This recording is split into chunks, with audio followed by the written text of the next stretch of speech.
Hello, YouTube.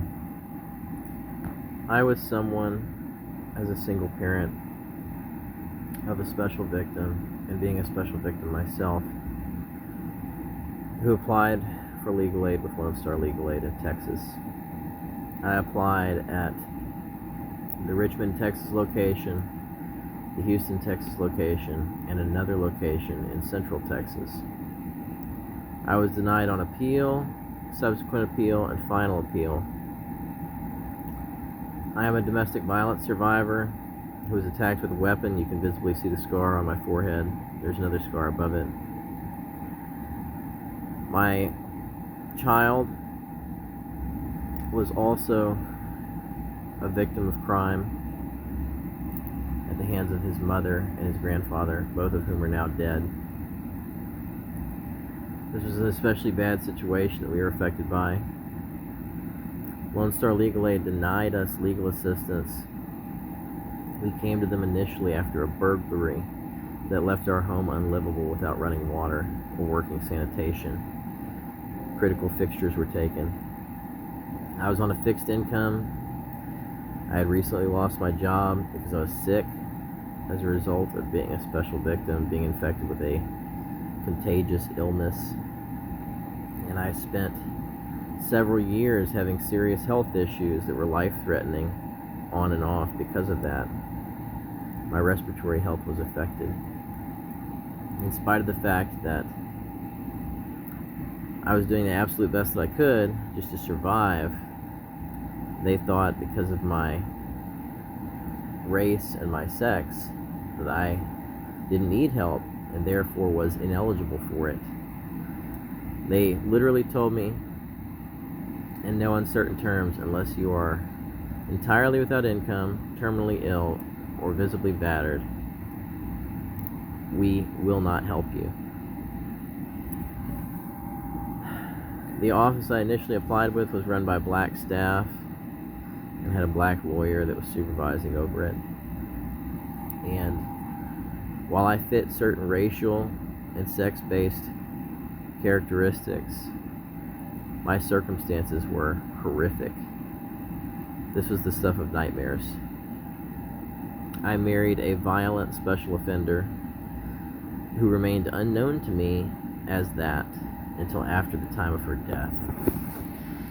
And another individual of the same quality had access to me and my family and my home, and I was unaware that this person was extremely dangerous. And this person attacked me and attacked my spouse and attacked one of my dependents. And by the time we were aware of what had happened, this person was dead because other people conspired to keep that information from us on account of their own voluntary involvement in circumstances of which we were not aware that were highly inappropriate. It ended up being the case that there were quite a few people involved in that situation who were guilty, and I've been trying to write a book series about it in order to raise awareness for the problem and get solutions in place that are not currently in place, both to help victims and stop the people who are guilty of doing those things. You can't rely on Lone Star Legal Aid. My circumstances were complicated, as they often are most times when you're a special victim or a domestic violence survivor or a sexual assault survivor, of which I am all three. And I ended up becoming a refugee, and my home ended up being in foreclosure, and my credit got ruined, and I spent several years living as a refugee because I couldn't get legal assistance or representation.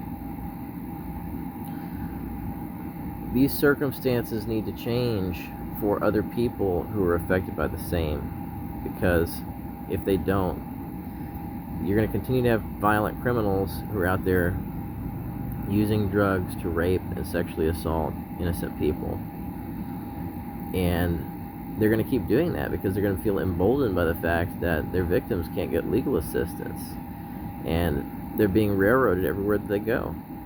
I don't want to have to make this a campaign But after 8 years, that's what it's become. That's why I'm making these videos. Anybody can be a victim. I didn't fit the gender norms. My wife was masculine and feminine. I was masculine and feminine. We were both mixed gender. People made certain assumptions based on my appearance that were not an accurate reflection of who I am. And I needed medical support to get this fixed, for anxiety, for depression, for ADHD, and trauma for what happened. I couldn't get any of it. Lone Star Legal Aid saw to it, after 5 different applications, that we didn't receive any assistance whatsoever.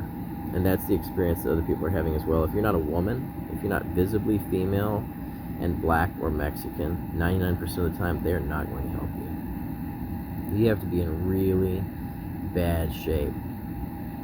And now, with the public grants and so forth being revoked, USAID and other programs that fund those legal aid offices, people will probably get even less help. Our experience was terrible. Our home ended up being foreclosed on and sold at auction.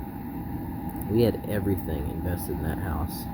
I lost all of my savings and investments, including my 401k and my wife's life insurance, within just 3 years. We got railroaded. I couldn't get help. I didn't know what to do. I still don't know what to do. I don't have a car now. I work from home. And I ended up experiencing almost total asset loss because of what happened. People don't think that it can happen to you when you're a man, that these things can happen to you, and they can. You can see it. I mean, look at my face. Look at it, you know? I got a line up here.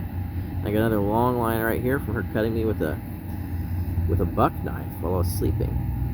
And I couldn't even remember that it happened because she drugged me. So why couldn't I get legal aid or any other kind of help?